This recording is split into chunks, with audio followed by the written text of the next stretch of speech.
Hello everybody, and welcome to the first video on the channel.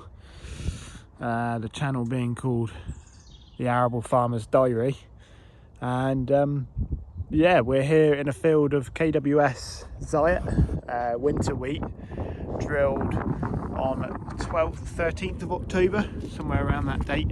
I'd have to look back just through a little bit of paperwork to make sure, but yeah, no, there's not going to be that much to actually look at this time of year. Of course, you know, being January or middle of January, but I thought, you know what, we will just start it now. It kind of makes sense, or I could have started it in the autumn really, but that's by the by. But yeah, so as it stands, obviously this was drilled, you know, 3 months ago. It was put in, well, it was actually following spring barley, and we then left the stubble dormant for, I don't know, probably would have been 5 or 6 weeks, which, you know, these days some people are doing that and some people aren't. I think in the future we might be looking at a scheme or whatever that, if it allows us to, you know, as long as we were to get a payment, we would actually put some cover crop in, you know, for that short period of six to 8 weeks.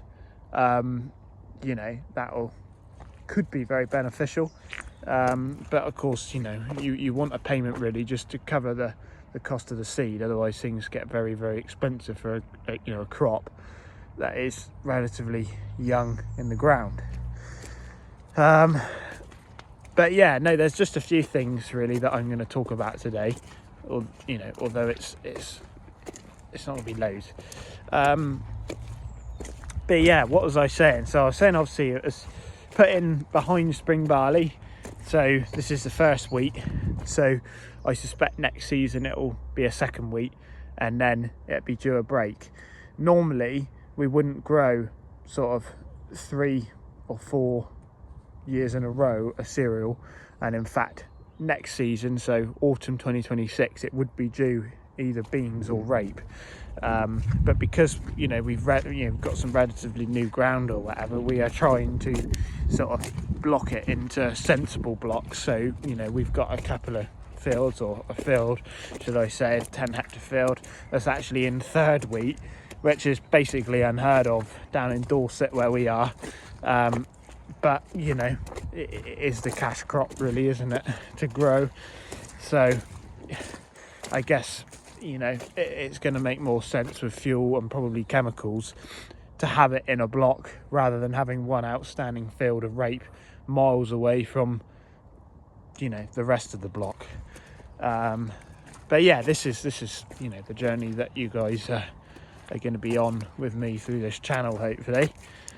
But yeah, so we went in with a low disturbance subsoiler, which was, you know, the first year we bought one, and we feel that it's really done the job. But of course we're going to have the evidence in terms of yields in the summer and the yield maps and all the rest of it to see if that actually has made a difference or not. But I mean, it's certainly going to do, you know, some good rather than not going in with it.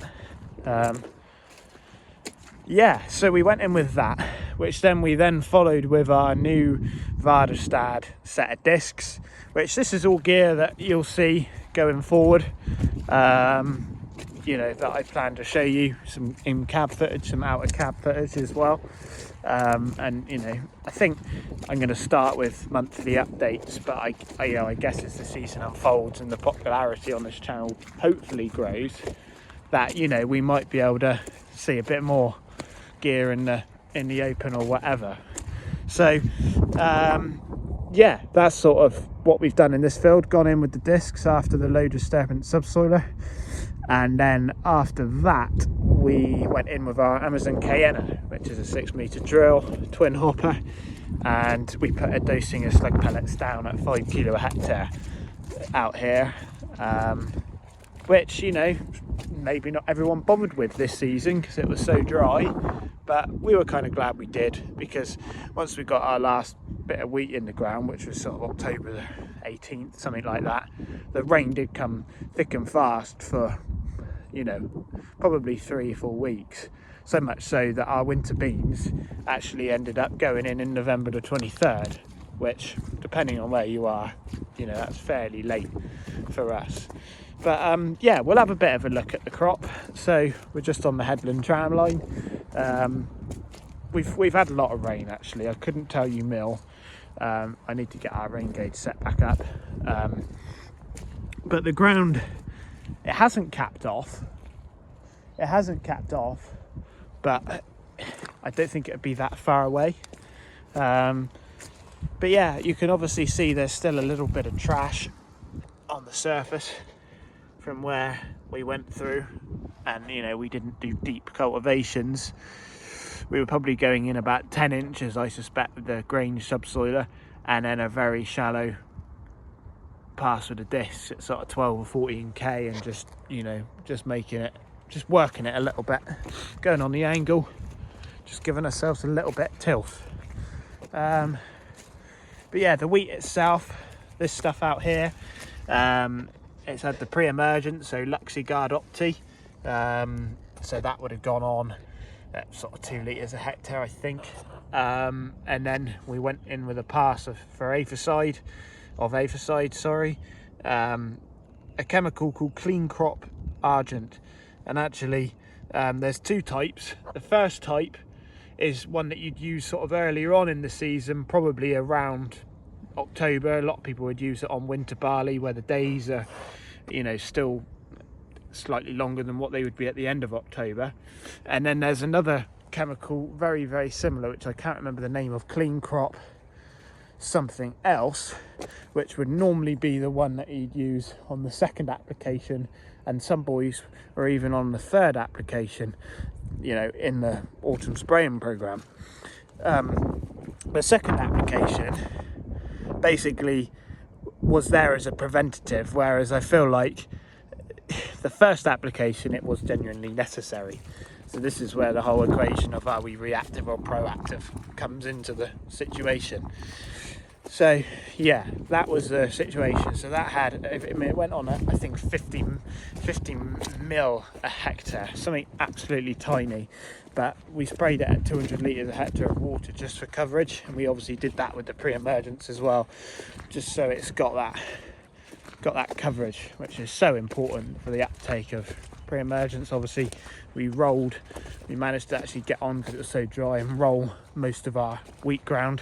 I wouldn't be surprised actually if we ended up coming back out here in the spring just to push in a few flints, but I feel like last year when we did it, it just helped the actual crop tiller out a bit, and maybe it's psychological, but I definitely think it does. So yeah, they're all things, but yeah, it's still wet under foot. I mean, we've had a fair bit of rain this morning, sort of 6 degrees, so yeah, not hugely cold, but our weather's been very up and down here, so it's a bit of a job to tell. But yeah, we've obviously introduced a 6 metre sort of game cover mix, like a brassica recovery crop actually from Pierce Seeds. It's so dry that we drilled straight kale into here and it didn't really take. This was obviously a lot taller. It's not quite dying off, but it's not going to be that long until it's starting to reach its maximum maturity. But yeah, there's all sorts in here. There's radishes, like you say, yeah, obviously radishes, a bit of kale, I think, all sorts of things. So yeah, I think it was a 3 or 4 species sort of game cover mix. But yeah, it served its purpose.